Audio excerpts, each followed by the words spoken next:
A quiet but unmistakably tense atmosphere fills the halls of Bremen's conference centre, where Europe's space ministers have gathered for what many insiders describe as the most consequential European Space Agency meeting in more than a decade. The room is modern, polished, bright, but beneath its glossy exterior lies a profound sense of urgency. Cameras glide across the hall as diplomats, space officials, and national representatives take their seats. Conversations are hushed, deliberate, heavy with the recognition that Europe's security landscape has shifted dramatically and that space is no longer a distant frontier of exploration, but an active theatre of geopolitical tension. This is the backdrop against which ESA Director General Josef Aschbacher rises to speak. A close-up of his face, broadcast globally, captures the seriousness of his message. His words carry the weight of a continent grappling with rising instability. He begins with a stark assessment that immediately sets the tone for the entire meeting. The world has changed profoundly. The enduring security threats from Russia, the realization that Europe needs to defend itself, and the increasing pressures on our societies, democracies, values, and economies makes us realize that we face a perfect storm that demands courageous decisions. Those sentences ring through the hall, echoing far beyond Bremen. They encapsulate not only ESA's internal concerns, but the wider fears gripping European policymakers. In a world where traditional military fronts are merging with digital, cyber, and orbital battlefields, space infrastructure has become the invisible backbone of modern defense. From satellite-based communications to early warning systems, intelligence gathering, navigation, and secure networks, Europe now recognizes that it cannot afford vulnerabilities at an altitude of 36,000 kilometers, or even in low Earth orbit. The applause that follows is polite, but restrained. It is the kind of applause born not of celebration, but acknowledgement. The room understands they are being confronted with hard truths. There is little illusion that the challenges ahead will be easy. Aschbacher continues, his voice steady and analytical. He shifts from warning to explanation, building a narrative of how space, once viewed mostly through the lens of science, exploration, and technological ambition, has rapidly transformed into a domain of national survival. Simultaneously, space has become ever more strategic. The war in Ukraine started in space one day before Russian troops entered Ukrainian soil, and space technology keeps Ukrainian troops informed and connected to defend themselves. This statement lands with almost historical significance. For perhaps the first time at such a high-level European forum, an ESA chief is openly acknowledging that modern conflict does not begin on the battlefield, but in orbit. Aschbacher's reference to the war in Ukraine is especially striking. Western intelligence agencies have long known that the disruption of satellite services, the mapping of battlefield movements using commercial and military satellites, and the use of secure space-based networks were pivotal in the early stages of the invasion. But to hear it articulated so plainly reinforces the broader reality. Europe's security cannot be separated from its presence and capabilities in space. The Ukrainian example has become a case study for military planners worldwide. When Russia attempted to compromise satellite communications, an effort that began just hours before crossing into Ukrainian territory, it provided a chilling preview of how future conflicts could unfold. It also exposed Europe's dependence on external partners, especially the United States, for certain space-based defense capabilities. That reliance, while part of long-standing transatlantic cooperation, has raised difficult questions among European strategists, questions about autonomy, resilience, and what happens if alliances are tested or strained. Aschbacher's emphasis on a perfect storm reflects these mounting pressures.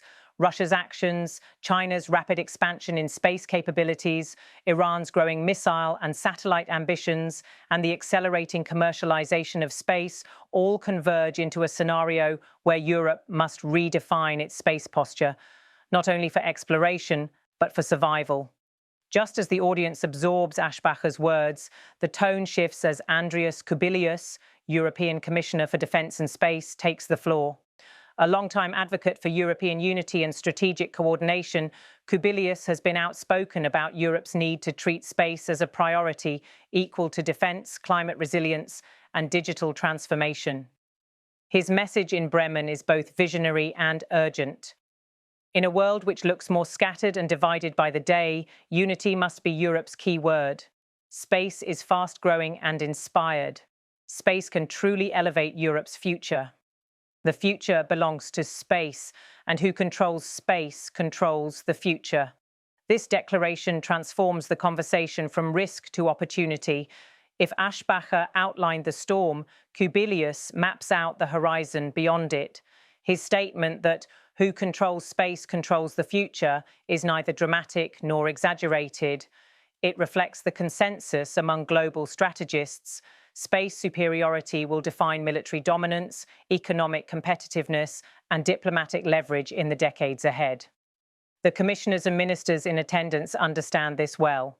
Europe has long been a leader in scientific space missions, Mars landers, groundbreaking telescopes, the Galileo navigation system, but it has lagged in the militarization of space and the industrial scale now needed to compete with the United States and China. Kubilius's message is a call to action, reminding member states that fragmented national efforts are no longer sufficient. He reinforces this point in a second, equally powerful message. Today, we have a collective responsibility to shape the next decade to boost Europe's space capabilities, to capture the growth of the space sector in Europe and for Europe. Together, we can do what no member state could do alone. Together, we can do more, better, and faster. The repetition of together is deliberate. European officials know that the continent's space ambitions, whether defensive or economic, depend on cooperation, not just between governments, but across industries, research institutions, private companies, and the continent's diverse ecosystem of engineering and aerospace innovators. This is why ESA is now preparing a new 3-year budget. Sources close to the negotiations suggest that Europe is considering one of the largest funding increases in the agency's history, not because space exploration alone requires it, but because the security environment does. Satellites must be protected from cyber attacks. Europe must invest in launch capabilities, especially after recent setbacks and the growing reliability gap compared to companies like SpaceX. There is renewed debate over building European alternatives to foreign satellite operators and constructing independent, secure communications networks. Behind closed doors, ministers are also quietly discussing the militarization of space, an area that ESA itself does not directly handle, but one that impacts all of its programs. Europe must now navigate the delicate line between civil space development and national defense dependencies. The European Union's growing involvement, represented by Kubilius, reflects a shift towards strategic integration. For the public, the images released by ESA from the meeting may seem ordinary. A handshake here, a round of applause there, wide shots of officials seated at long tables. But beyond those images lies a deeper narrative unfolding. These are the individuals tasked with protecting Europe's satellites, its data, its navigation systems, and the communications networks that keep everything from aircraft to hospitals functioning. They are also tasked with ensuring Europe remains a relevant space power at a moment when superpowers are racing toward orbit and beyond. The stakes have never been higher. As the voiceover continues, the scene transitions from the meeting room to a broader explanation of the geopolitical backdrop that shapes this moment. Europe has witnessed a decade of escalating unpredictability, from Russia's annexation of Crimea in 2014 to its full-scale war against Ukraine, from cyber attacks targeting European grids to disinformation campaigns and electoral interference. Each of these crises has highlighted vulnerabilities in Europe's digital and space-based infrastructure. Today, many EU and NATO officials quietly admit that Europe was unprepared for the scale of Russia's aggression in recent years. Ukraine's reliance on space-based communications provided a critical lesson. In modern conflict, even infantry units are dependent on satellites. Imagery, battlefield mapping, drone operations all rely on the orbital layer. This recognition has prompted a dramatic policy shift. Germany recently announced a major overhaul of its space security framework. France has accelerated military space operations. Italy and Spain are building new satellite constellations. Nordic countries are investing in Arctic satellite coverage to counter Russian military activity in the high north. Even smaller EU members are joining ESA projects, not for prestige, but for protection. The next part of the script examines Europe's competitive landscape. China's space program, for instance, has grown exponentially. Its anti-satellite missile tests have raised alarms worldwide.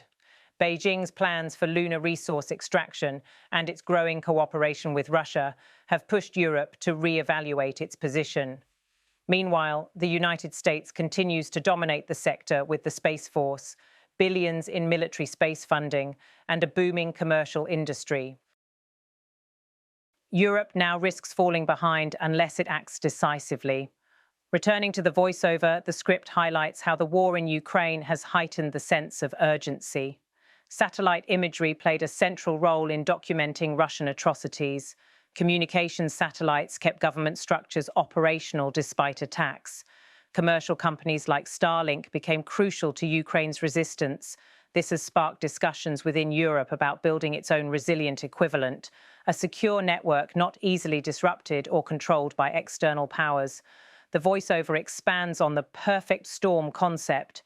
It explains that Europe's democratic values, economic stability, and societal cohesion are facing simultaneous pressure from multiple directions. Climate change, energy crises, migration challenges, and rising populism intersect with geopolitical tensions, creating vulnerabilities that adversaries could exploit. Space systems, often unseen, sit at the heart of these challenges.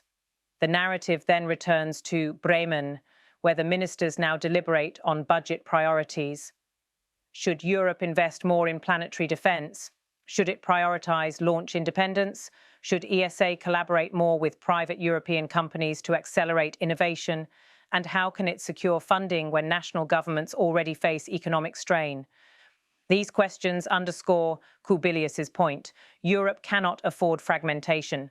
The voiceover continues with analysis. It points out that unity is not just a political slogan, it is a technical requirement. To build mega constellations, autonomous launch systems, space-based security infrastructure, and next-generation robotics, Europe needs industrial scale.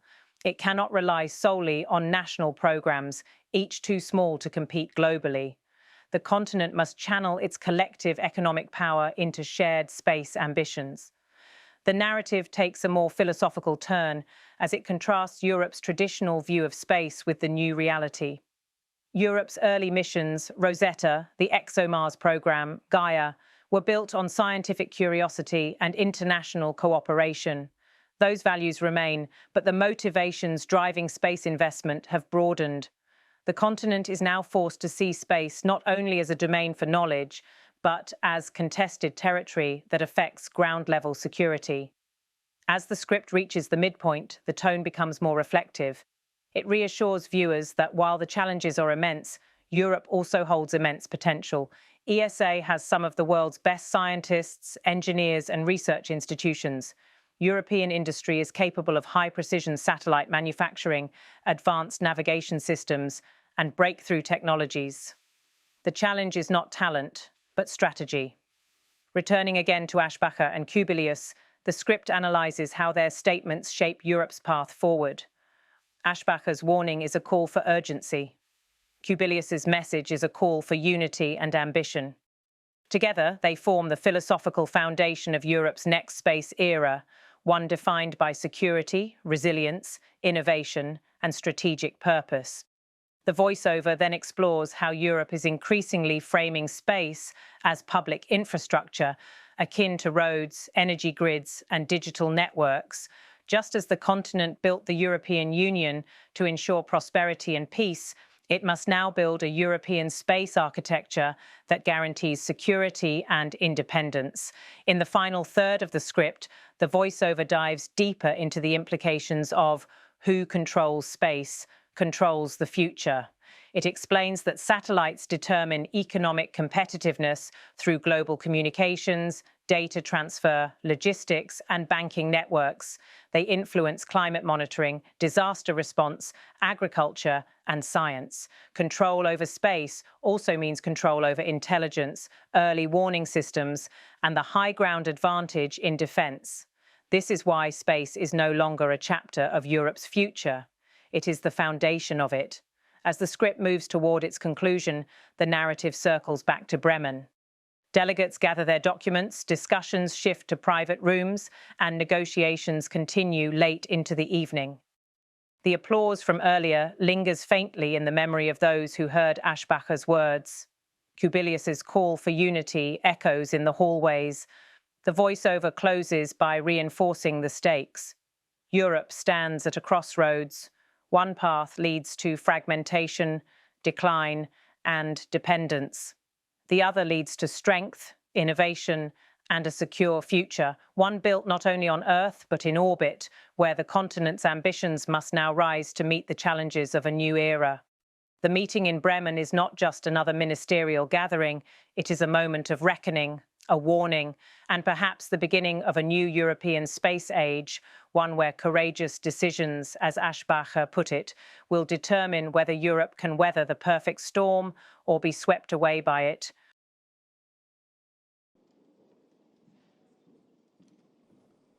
Propose Minister also as chair of this council. To recommend accepting this proposal, and I suggest we do this. Document 100 revision 3, available to all of you, and then a 6th. Il Presidente del Consiglio.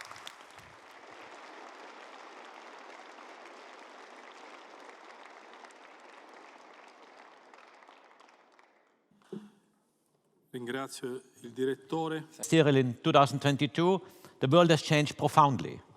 The enduring security threats from Russia, the realization that Europe needs to defend itself, and the increasing pressures on our societies, democracies, values, and economies makes us realize that we face a perfect storm. A perfect storm that demands courageous decisions. Simultaneously, space has become ever more strategic. The war in Ukraine started in space one day before Russian troops entered Ukrainian soil. And space technology keeps Ukrainian troops informed and connected to defend themselves, and with it. To conclude, let me reiterate, in a world which looks more scattered and divided by the day, unity must be Europe's keyword. Space is fast-growing and inspiring. Space can truly elevate Europe's future. The future belongs to space. And who controls space controls the future. Today we have a collective responsibility to shape the next decade to boost Europe's space capabilities, to capture the growth of the space sector in Europe and for Europe. Together we can do what no member state could do alone. Together we can do more, better and faster. Thank you very much.